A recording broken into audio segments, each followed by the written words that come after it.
Hembankan pancing lagi, Wak. Bismillah. Mudah-mudahan ada rezeki kita hari ni, Wak. Oh, mak Wak straight kawan aku, Wak. Ternyata buntal, Wak. Nasib, Wak. Jadi, Wak, kena mancing. Tidak ada dapat. Kita lanjut lagi angkat jaring, Wak, ya. Yang ini hentam tadi. Wis, ikan duri, Wak, naik. Wis, buntal lagi, cok. Wak, senonggang, Wak.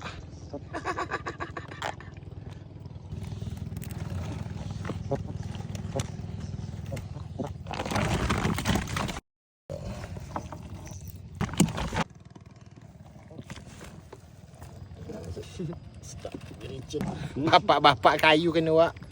Mudik ke sana segala ratan. Hidup api lagi, Wak. Hembankan sabut lagi, Wak. Gila azab, Wak. Kau sudah gelap gini. Ambil dulu, Wak, ikan yang mana nak kita bakar ni, Wak. Hembankan ikan ni, Wak. Hembankan lagi ikan ni, Wak. Buntal saya ikut, Wak, ya. Hembankan buntal. Tak nak kena bakar buntal dulu. Tak nak dia, Wak. Ni. Dapat juga ngalau agas lagi, Wak. Wes, nonggang lagi, Wak.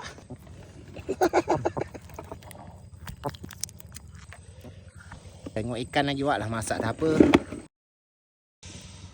Balikkan dulu, Wak. Oi, mak ai, Wak. Oh, okey. Alhamdulillah, Wak. Ini aja pendapatan kami, Wak. Mancing tak kena, Wak. Wak.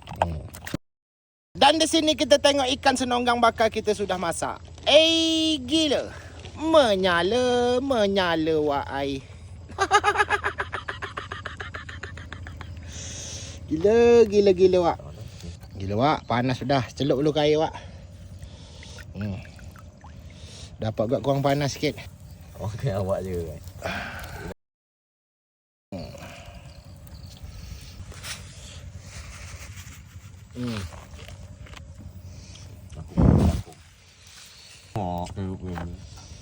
Wah.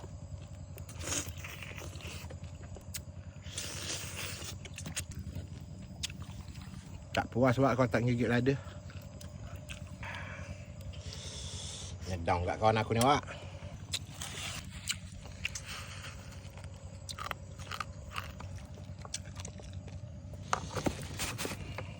Memang sedap memang, Wak.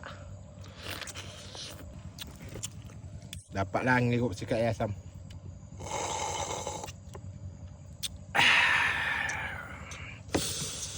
Gila, Wak.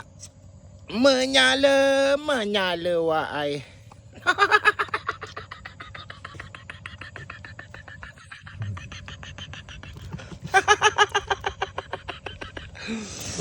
Sudah makan tak ada air minum, Wak. Mampus memang kita.